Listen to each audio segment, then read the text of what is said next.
Everyone, welcome to knowledge booster. My name is Priya और आज की क्लास में हम class 7 chapter number 1 of civics democracy का फर्स्ट टॉपिक स्टार्ट करने जा रहे हैं। इससे पहले वाली वीडियो में हमने इस पूरे चैप्टर का इंट्रोडक्शन देखा था। हमने वो सारे कॉन्सेप्ट्स, वो सारे टॉपिक्स, एक ओवरव्यू लिया था इस पूरे चैप्टर का कि कौन कौन से कॉन्सेप्ट्स, कौन कौन से टॉपिक्स हम इस पूरे चैप्टर में पढ़ेंगे। उन टॉपिक से हमने ये भी समझा था कि हर एक टॉपिक से हमें क्या क्या सीखने को मिलेगा।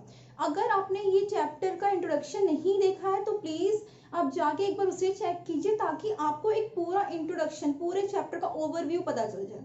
Okay, so let us start with our today's topic, that is democracy.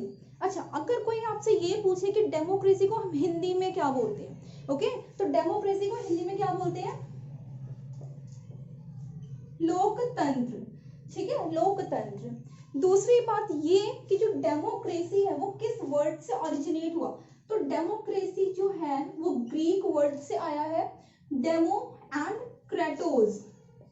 ठीक है, demo and Kratos. Demo means people and Kratos means rule by. ठीक है, तो रूल बाय द पीपल। तो इससे हमें ये समझ में आया कि डेमोक्रेसी क्या होता है, रूल बाय द पीपल। ठीक है, अब डेमोक्रेसी में होता क्या है, देखिए हमारे लिए तो बिल्कुल भी डिफिकल्ट नहीं है ये समझना कि डेमोक्रेसी क्या होता है। क्यों डिफिकल्ट नहीं है? क्योंकि हमारा जो इंडिया है वो क्या है, डेमोक्रेटिक नेशन है ना। अब यहाँ पे क्या होता है, आपने ऑब्जर्व भी किया होगा, अपने अपने मम्मी पापा को देखा भी होगा वोट डालने जब जाते हैं इलेक्शंस में। ठीक है, तो इसमें होता क्या है, जो पावर होती है, पावर कौन सी पावर, ठीक है, अपनी गवर्नमेंट को फॉर्म करने की जो पावर होती है वो हम लोगों के हाथ में होती है। ठीक है, हम जो आम जनता है, जो कॉमन मैन है, वो क्या होता है, वो बहुत पावरफुल होता है डेमोक्रेसी में। क्यों होता है पावरफुल? क्योंकि हम अगर चाहें तो कोई से भी पॉलिटिकल पार्टी को जिता सकते हैं। ठीक है, कोई से भी पॉलिटिकल पार्टी को जिता सकते हैं और वो गवर्नमेंट बना सकती है। ठीक है, जिसको सबसे ज्यादा वोट जाएगा वो क्या करेगा, अपना गवर्नमेंट फॉर्म कर लेगी। और इन केस किसी का काम हमें पसंद नहीं आ रहा, ठीक है, अगर किसी का काम हमें पसंद नहीं आ रहा, जो उसने एक प्रॉमिस किया था कि आप हमें वोट दीजिए, हम आपके लिए ये करेंगे, और नहीं करते हैं और हम सेटिस्फाइड नहीं होते उसके काम से, तो उसको रिमूव भी कर सकते हैं। ठीक है, तो इसमें क्या देखने को मिला, इसमें ये देखने को मिला कि जो पावर है वो हमारे पास है, हम जो कॉमन मैन है वो क्या है, बहुत ज्यादा पावरफुल। इसके कुछ की फीचर्स भी होते हैं। ठीक है, अब आपने ये तो देख लिया कि डेमोक्रेसी को हिंदी में क्या बोलते हैं, ये भी देख लिया कि जो डेमोक्रेसी है वो ग्रीक वर्ड से बना है, डेमो एंड क्रेटोस। ठीक है, डेफिनेशन भी देख ली कि डेमोक्रेसी क्या होता है, system of governance in which the power is in our hands. Okay, अब जो बेसिक डेफिनेशन है, ठीक है, जो बेसिक डेफिनेशन है जो हम बचपन से सुनते आ रहे हैं, जितने भी आपके भाई बहन जो भी टीचर्स होंगे सबसे सुना होगा एक डेफिनेशन। क्या डेफिनेशन है, देखो, by for of the people means what, नहीं समझ में आया है ना, नहीं समझ में आया तो समझना ये है कि democracy is a form of government of the people, bye the people and for the people. क्या मतलब, लोगों के लिए, लोगों के द्वारा एंड लोगों का, मतलब डेमोक्रेसी एक फॉर्म ऑफ गवर्नमेंट है। ठीक है, ये डेफिनेशन है। अब क्वेश्चन ये आता है कि ये डेफिनेशन जो इतनी पॉपुलर है वो दिया किसने, तो ये जो है वो 16 प्रेसिडेंट ऑफ यूएसए उन्होंने दिया। ठीक है, और कौन थे वो, अब्राहम लिंकॉन। ठीक है, अब्राहम लिंकॉन। ठीक है, तो ये तो डेफिनेशन हो गई। तो आई होप इतना समझ में आ गया होगा। डेमोक्रेसी हिंदी मीनिंग, डेमोक्रेसी कौन से वर्ड से बना है, ग्रीक वर्ड से बना है, that is demo and kratos, and इसका मतलब क्या होता है, rule by the people, right. Then देखिए, democracy is a system of governance in which power vest in the hands of people. अब मैंने जैसे बताया कि हम लोग के पास क्या है, हम लोग के पास सुप्रीम पावर है। ठीक है, हम लोग के पास सुप्रीम पावर है। अगर हम किसी को भी चुनते हैं, ठीक है, किसी को भी हम चुनते हैं, मीन्स किसी भी पॉलिटिकल पार्टी, किसी भी पॉलिटिकल पार्टी को अगर हम चुनते हैं तो उसको हमारे अनुसार काम करना पड़ेगा अगर अगले बार वोट चाहिए तो, अगर अगले बार फिर से जीतना है तो, है ना। लेकिन हमारी डेमोक्रेसी में क्या होता है, अब ये देखते होंगे कि बहुत सारे जो नेता हैं, ठीक है, वो क्या बोलते हैं, यही बोलते हैं ना कि आप हमें वोट दीजिए, हम ये करेंगे, आपके एरिया को क्लीन करवा देंगे, ठीक है, वीमेन सेफ्टी होगी, बहुत फलाना ढिमकाना बहुत कुछ बोलते हैं, लेकिन वो होता नहीं है। क्यों? For the sake of votes. ठीक है, वो सारी बात अलग की है, लेकिन मीनिंग हमें समझ में आ गया। ठीक है, ये आपको ये पॉइंट क्लियर है। देन ये आपका डेफिनेशन क्लियर है।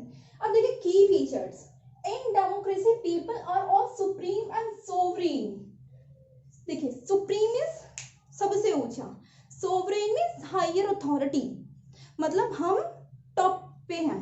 टॉप पे कैसे है भाई, तुम हमारे अनुसार काम मत करो, हम तुम्हें हटा देंगे, है ना। तो मेक श्योर कि तुम हमारे अनुसार काम करो।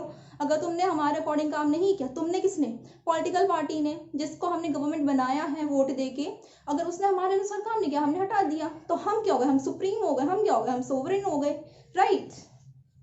Then India is a democratic republic. अभी तक तो मैं बोल रही थी कि India is a democratic nation, तो ये तो आप लोग बहुत ज्यादा क्लियर हो गया होगा, हाँ भाई डेमोक्रेटिक नेशन मीन्स, हाँ ठीक है, यहाँ पे डेमोक्रेसी चलती है, ठीक है, यहाँ पे हम वोट देने जाते हैं, इलेक्शंस होते हैं, हमारे हाथ में पावर है बस, है ना। बट इसका क्या मतलब है, India is a democratic Republic, इसका क्या मतलब है, ये जो टर्म है यहाँ पे रिपब्लिक, इसका क्या मतलब, इसका मतलब ये है हमारे जो इंडिया है, हमारा जो पूरा इंडिया है, ठीक है, उसका जो हेड है, ठीक है, हेड वो कौन है, इलेक्टेड पर्सन है, ठीक है, कोई वो नहीं है, एक मोनार्की सिस्टम नहीं है, कोई मतलब हेरिडिटरी सिस्टम नहीं है, ठीक है। इट मीन्स जो फर्स्ट पर्सन, जिसे हम प्रेसिडेंट बोलते हैं, प्रथम नागरिक, अगर हमारे इंडिया का किसी को बोला जाए तो हमारे प्रेसिडेंट को बोला जाएगा श्री रामनाथ कोविंद, ठीक। वो क्या है, वो वोट से बने हैं। ऐसा नहीं है कि भाई उनको मतलब बना दिया, फिर उनके आने वाले टाइम पे बेटा जो होगा वो बनेगा, फिर उसका बेटा होगा, ऐसा नहीं होगा, ठीक है। तो Republic means the head of the state is the elected person, the head of the state is the elected person, right. Next is, in democracy people have right to participate in governance making। हाँ तो ये तो बहुत major है। अब हम लोग के पास अगर राइट ही नहीं होगा, ठीक है, अगर हम लोग के पास राइट नहीं होगा, देखो बहुत सारी ऐसी कंट्रीज हैं, ठीक है, बहुत सारी ऐसी कंट्रीज है जहाँ पे डेमोक्रेसी नहीं है, वहां पे कोई वोटिंग नहीं होता, कोई इलेक्शन नहीं होता, ठीक है, वो हम आगे बढ़ेंगे, ठीक है। लेकिन डेमोक्रेसी में, ठीक है, डेमोक्रेसी में हमारे पास राइट है किस चीज का, इलेक्शंस होल्ड करने का, ठीक है, इलेक्शंस में जाने का, इलेक्शंस कंडक्ट करवाने का, इलेक्शंस में पार्टिसिपेट करने का। अच्छा इलेक्शंस क्यों कर रहे हैं हम, क्यों कर रहे हैं इलेक्शंस, इलेक्शंस हम इसलिए कर रहे हैं ताकि हम जाएं, हम अपने मन पसंदीदा या फिर जिसका भी काम हमें सबसे ज्यादा पसंद है उसे वोट दें, ठीक है, उसे वोट दें और उसे क्या बनाए, अपना गवर्नमेंट बनाए, ठीक है। और इसलिए ये बोला जा रहा है कि people have right to participate in governance making, हमारे पास ये अधिकार है, ठीक है, डेमोक्रेसी में इसलिए बोला जा रहा है कि हमारे पास पावर है, क्यों, क्योंकि ये हमारे पास अधिकार है कि हम जाए अपने मन पसंदीदा लीडर को या फिर जिसका काम हमें बहुत पसंद है उसे क्या बनाए, उसे अपना हेड बनाए, अपना गवर्नमेंट बनाए, ठीक है, ताकि वो हमें और हमारी सोसाइटी के लिए बहुत अच्छा करे। देखिए डेमोक्रेसी के साथ बहुत सारी प्रॉब्लम्स हैं, डेमोक्रेसी के साथ बहुत सारी प्रॉब्लम्स है, लेकिन बहुत सारे इसके एडवांटेजेस डिसएडवांटेज दोनों साथ में ही हैं, ठीक है। अब इंडिया में इतने सारे इलिटरेट लोग भी हैं, ठीक है, जो वोट देने ही नहीं चाहते, तो ये प्रॉब्लम है। लेकिन डेमोक्रेसी में अगर हमारे पास पावर है तो कम से कम जो पॉलिटिकल लीडर है उसके दिमाग में इतना तो होगा ना कि अगर हमारे अनुसार काम नहीं करेगा तो उसे हटा दिया जाएगा, तो एक डर भी है, तो जिसको इसलिए ये फेवर किया जाता है कि लोगों के पास अधिकार है, बहुत सारी कंट्रीज में अधिकार नहीं है, इसलिए डेमोक्रेसी को हम क्या बोल रहे हैं, डेमोक्रेसी को बहुत अच्छा मान रहे हैं, इसलिए डेमोक्रेसी को बहुत सारी जो कंट्रीज हैं वो फेवर करती हैं।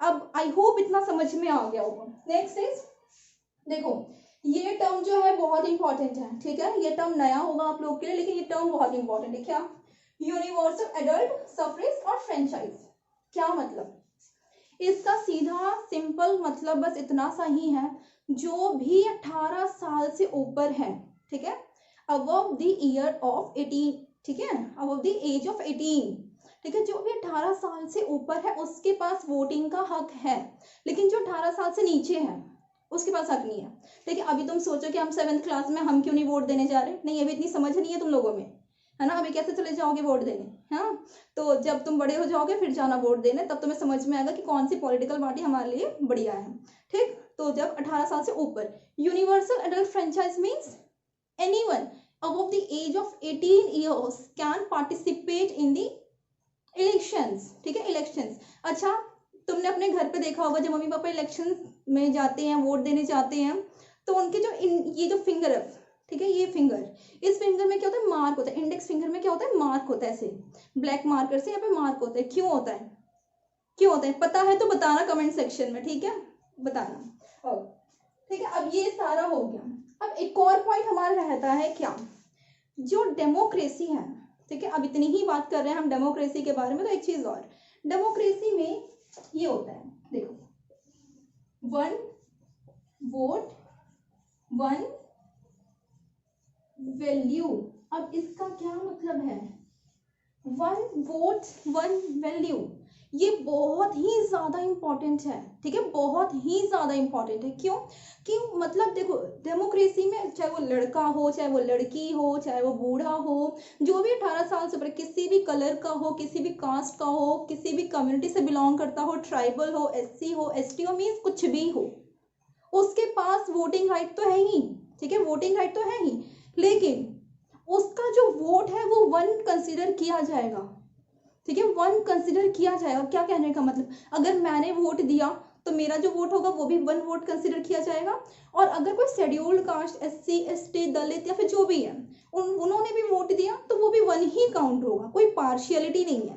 अगर वहीं पे अगर मैं फेयर हूँ, अगर कोई डार्क है, अगर कोई डार्क उसने वोट दिया तो वो भी वन है, तो इतना कोई पार्शियलिटी नहीं है। वो तो हम लोग इतना डिफ्रेंशिएट करते हैं, गोरा काला ये वो, लेकिन इस डेमोक्रेसी में कोई पार्शियलिटी नहीं, और जो कि हमें नहीं करना चाहिए, बट इंडिया के लोग करते हैं। वन वोट वन वैल्यू, अब वन वोट वन वैल्यू में ये भी आता है कि फीमेल भी हो, मेल भी हो, फीमेल भी हो, कुछ भी हो, कोई भी हो, फर्क नहीं पड़ता है, बस इतना फर्क पड़ता है कि सबका जो वोट होगा वो एक ही होगा, बस 18 साल से ऊपर होना चाहिए, ठीक है, 18 साल से ऊपर होना चाहिए। डेमोक्रेसी में एक और चीज सबसे ज्यादा इंपॉर्टेंट है, क्या, rule of law. Rule of law क्या होता है, रूल ऑफ लॉ मीन्स जो नियम है, जो कानून है, उसके सामने हम सब, चाहे वो प्रेसिडेंट हो, चाहे वो प्राइम मिनिस्टर हो, चाहे वो नॉर्मल सिटीजन हो, चाहे वो ब्लैक हो, चाहे वो टॉल हो, चाहे वो शॉर्ट हो, चाहे वो फेयर हो, चाहे स्किनी हो, चाहे कुछ भी हो, ठीक है, कुछ भी हो, वो क्या होगा, नियम के सामने नियम सबके लिए सेम होगा। अब ऐसा नहीं है भाई कि अगर सीएम है तो वो अरेस्ट नहीं हो सकता, अगर उसने कुछ भी किया चलो ठीक है कुछ अरेस्ट नहीं होगा, नहीं, ठीक है, अगर कोई पीएम है, ठीक है, उसने अगर कुछ गलत किया तो वो अरेस्ट नहीं होंगे, ऐसा नहीं होता। अगर मैंने कोई क्राइम किया तो हाँ मेरे को भी अरेस्ट किया जाएगा, अगर सीएम ने कोई क्राइम किया तो उसे भी अरेस्ट किया जाएगा। तो ये क्या होता है, रूल ऑफ लॉ, ठीक है। सोवरेन मीन सबसे ऊपर, जो सबसे टॉप नॉच अथॉरिटी होती है कि हमसे ऊपर कोई नहीं है ना। डेमोक्रेसी, देखिए ये सारे कुछ की फीचर्स थे डेमोक्रेसी के। अब डेमोक्रेसी के कुछ टाइप्स भी होते हैं, अब वो कौन से टाइप्स होते हैं नहीं पता ना, तो वो जो टाइप्स हैं वो हम नेक्स्ट वीडियो में पढ़ेंगे। आज की वीडियो में हमने ये देखा कि डेमोक्रेसी के एसेंशियल फीचर्स क्या होते हैं, वन वोट वन वैल्यू क्या होता है, रूल ऑफ लॉ क्या होता है। बहुत सारी ऐसी कंट्रीज हैं जैसे सऊदी अरेबिया, ठीक है, वहां पे फीमेल को कोई राइट नहीं है वोट देने का, तो उससे तो बेटर हमारी इंडिया है ना, कि यहाँ पे हर फीमेल को भी राइट है ना, फीमेल को भी राइट है, मैं भी वोट दे सकती हूँ, ठीक है। सिमिलरली जो भी 18 ईयर्स से अबव हैं वो वोट दे सकते हैं, चाहे वो फीमेल हो, मेल हो, कोई भी हो, है ना। लेकिन सऊदी अरेबिया में ऐसा नहीं है, बहुत सारी ऐसी कंट्रीज है वहाँ पे ऐसा नहीं है, ठीक है। तो इसलिए डेमोक्रेसी को फेवर किया जाता है, इसलिए क्योंकि हम जो है बिल्कुल सुप्रीम है, इसलिए डेमोक्रेसी को फेवर किया जाता है। तो I hope what is democracy and why democracy, ये सब कुछ क्लियर होगा। अगर कोई डाउट है, ठीक है, अगर कोई सा भी डाउट है किसी भी टॉपिक में तो आप पूछ सकते हो। अच्छा एक बात और, यहाँ पे मैंने बहुत बार बात की इलेक्शंस की, है ना, इलेक्शंस, वोटिंग, अभी के लिए इतना ही इंपॉर्टेंट था।